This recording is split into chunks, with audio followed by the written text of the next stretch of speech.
இந்திய மரபணுவின் ரகசியங்களை புரிந்து கொண்டவர் டாக்டர் குமாரசாமி தங்கராஜ் 2026ஆம் ஆண்டின் பத்மஸ்ரீ விருது பெற்றவர். வளமையான பல்வேறு உயிரினங்களால் நிரம்பிய ஒரு பண்ணையில் ஒரு சிறுவனின் அறிவுக்கூர்மை முதலில் வேரூன்றத் தொடங்கியது.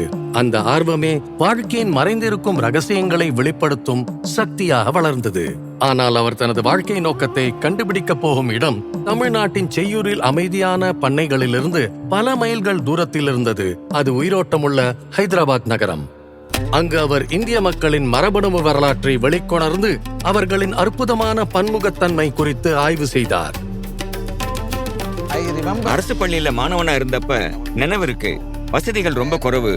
பிராக்டிகல்ஸ் பண்ணணும்னா நானே வெளியே போய் தவளைகளையும் எலிகளையும் பிடிக்க வேண்டியிருந்துச்சு. நான் சென்னை பல்கலைக்கழகத்துல PhD முடிக்கிறதுக்கு முன்னாடியே செல்லுலார் மற்றும் மாலிக்யூலர் பயாலஜி மையத்துல என்னுடைய பயணம் 1993லயே தொடங்கியது. என் டீமும் நானும் முதல் முறையா அந்தமான் பழங்குடிகள் சுமார் 65,000 ஆண்டுகளுக்கு முன்னாடி ஆப்பிரிக்காலிருந்து வெளியில போன முதல் நவீன மனிதர்கள் என்பதற்கான மரபணு ஆதாரத்தை கண்டுபிடிச்சோம். இதுதான் முதல் முக்கியமான மைல்கல்னு சொல்லலாம். உலகம் அவரை கவனிக்க தொடங்கியது. விரைவில் ஹார்வர்ட் மெடிக்கல் ஸ்கூல் மற்றும் கேம்பிரிட்ஜ் போன்ற முன்னணி கல்லூரிகளிலிருந்து நிபுணர்கள் அவருடன் இணைந்து பணியாற்றும் நோக்கில் வந்தனர்.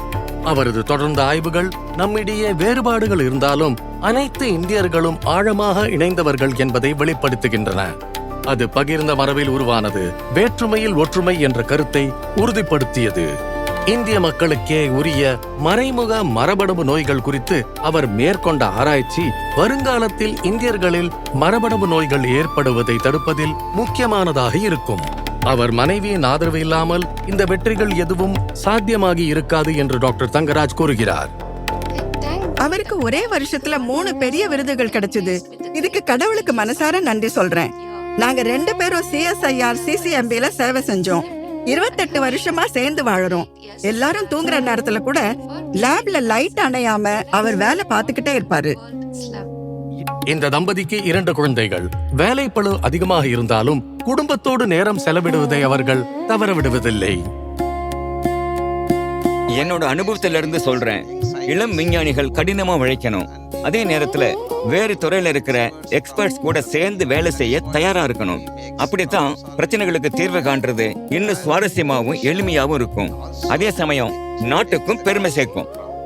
டாக்டர் குமாரசாமியின் இந்த அபூர்வமான பயணம் ஆர்வமும் தேடலும் உலகத்தை நல்ல மாற்றத்துக்கு கொண்டு செல்ல முடியும் என்பதற்கான ஒரு சிறந்த சான்றாகும். Doctor AS Kumarasamy Thangaraj, Padma Shri 2026.